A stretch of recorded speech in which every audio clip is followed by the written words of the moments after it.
This is the Garmin Rally Powermeter pedal.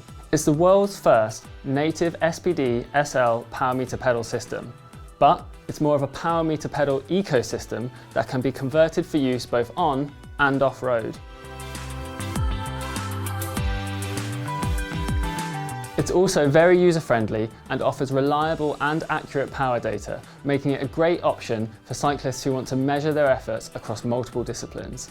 Crucially, for many devoted fans of Shimano's SPD-SL cleat system, this is the first Powermeter to offer native compatibility with those cleats.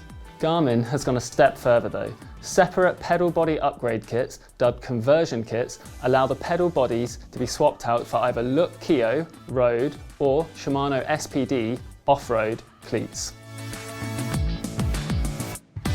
The Rally pedals then take much of what people loved about Garmin's vector-free Powermeter pedals, including clean aesthetics, accurate and reliable power measurement, and good user friendliness, and add in wider cleat compatibility. There's a lot to like here. From the outside, the Rally pedals look almost identical to Garmin's outgoing vector-free pedals, so unboxing them does prompt the question of why Garmin has chosen to change the name.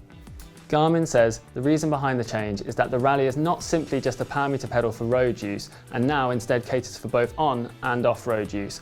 Basically, Garmin has its eyes on the gravel and mountain bike markets. Key to this is the availability of 3 separate pedal body options and the conversion kits that enable one pedal body to be swapped for another using relatively basic tools. This also solves one of the key limitations that Powermeter pedals previously had, which was limited cleat compatibility. Beyond that, much has been carried over from Garmin's vector-free Powermeter pedals. Aesthetically at least, this is no bad thing, and the Rally Powermeter pedals maintain the vector-free's wonderfully normal looks. In terms of pricing, it's slightly complicated as there are a lot of options, but if I can just refer to my notes, I'll give you the full rundown of every option available and the UK pricing. For international pricing, head to BikeRadar.com via the link in the description. Firstly, we have the Rally RS200, which is the dual-sided Shimano SPD-SL road cleats, which are priced at £969.99. That's the version I've been testing. There's also the Rally RS100, which is the single-sided version, again uses Shimano SPD-SL road cleats and costs £579.99.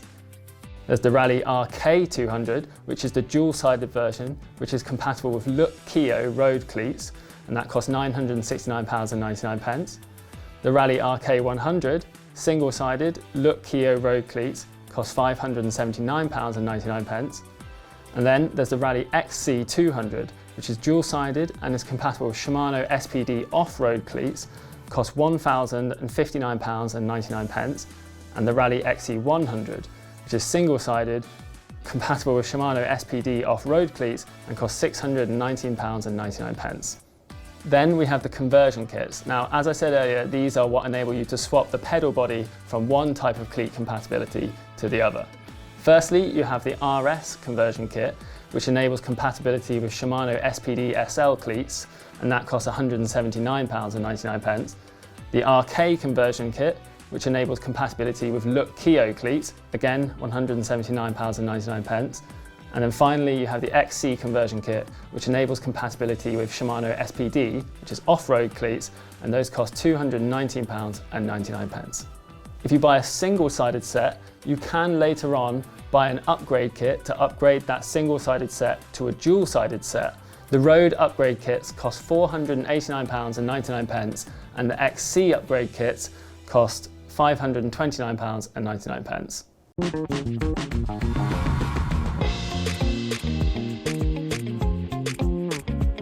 Compared to the Garmin Vector 3 then, which cost £849, the price has risen slightly.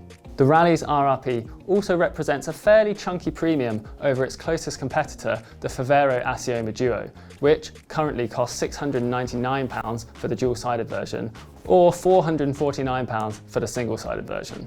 The Asioma platform though is, as things stand, currently only compatible with Look Keo cleats though.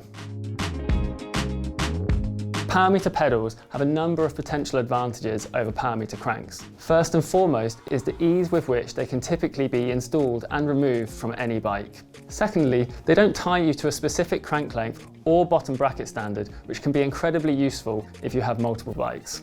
The Rally pedals, which can be installed and removed with a standard 15mm pedal spanner, tick both of these boxes. The most common disadvantage of Powermeter pedals has typically been that unless you already used Look Keo style cleats, you may have had to get used to a new pedal system. Or, if you rode gravel or mountain bikes, there simply weren't many dedicated options available. The Rally removes both of these limitations, however. That aside, Powermeter pedals are generally more exposed to knocks and crash damage than spider or crank-based options. However, the Rally pedal bodies, as we said, are replaceable should you damage them. Powermeter pedals also typically have a slightly shorter battery life due to the space constraints of getting everything in and around a pedal spindle. Ultimately, which is better is going to depend on your personal needs and riding style. As already noted, installation is incredibly easy. If you can install any other bicycle pedal, you can install these. Garmin does include a set of non-official red SPD-SL cleats, which have 4.5 degrees of float, but I did the majority of my testing with a set of genuine yellow Shimano SPD-SL cleats, which have 6 degrees of float. I didn't experience any issues with clipping in or clipping out, and generally the pedals function just like any other Shimano SPD-SL pedal when in use. The Rally pedals use a single CR1/3N coin cell battery in each pedal spindle. Garmin said it decided to stick with user-replaceable coin cell batteries rather than inputting a rechargeable battery because it feels they offer better battery life. The ability to replace worn-out batteries with fresh ones on demand, providing you have spares available, also means you're not tied to needing charging cables and a mains point or a battery power bank. On the other hand, removable battery doors can be a weak point for water ingress and tolerance issues, as they're subject to the user replacing them accurately each and every time. The removable parts are also naturally subject to some wear and tear too, though Garmin has smartly spec'd a 4mm Allen keyhole on the battery door. That should mean it's very unlikely to round out, but in any case, the battery doors are available as a spare part should you damage them. In reality, both user-replaceable and rechargeable batteries have their advantages and disadvantages, so whichever is better is likely to come down to personal preference. Garmin claims that just like the Vector-free Powermeter pedals, the Rally pedals have a battery life of around 120 hours. That's more than double the 50-hour battery life of the Firmware Asioma Duo Powermeter pedals, which use a rechargeable battery.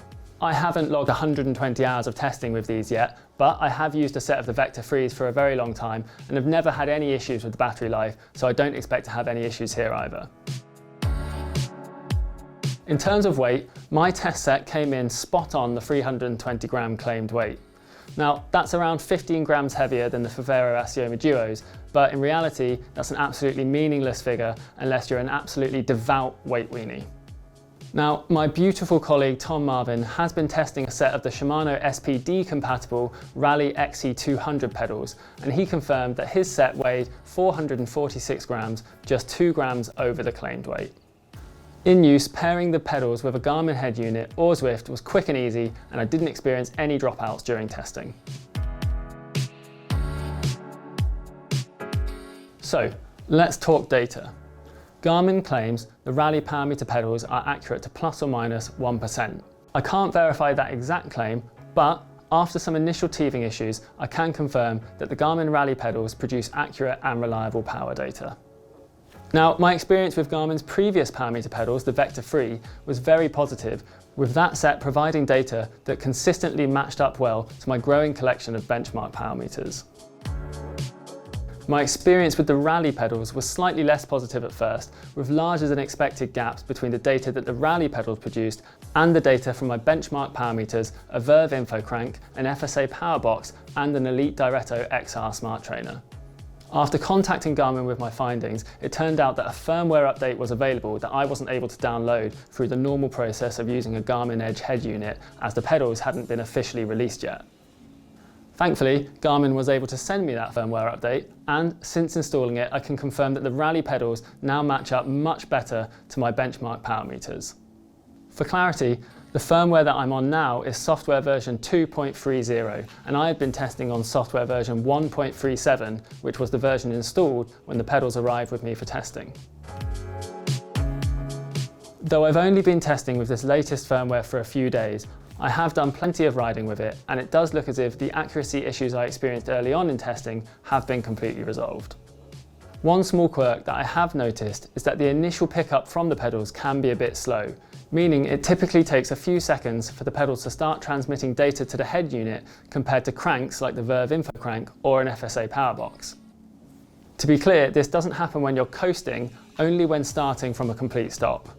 Now, I asked Garmin why this might be, and they weren't really sure, but it is also something I've noticed with the Vector Free pedals, as well as my Firmware Asioma Duo Powermeter pedals. Like I said, all of these Powermeter pedals seem to pick up and read slightly slower than the Verve Info crank or an FSA power box or an SRM. This likely won't be of concern to the vast majority of cyclists out there, but if you typically take part in short duration races, such as hill climbs or track events, then you may wish to take it into consideration. Other than that though, the data from the Rally Powermeter pedals is perfectly good enough to race and train with.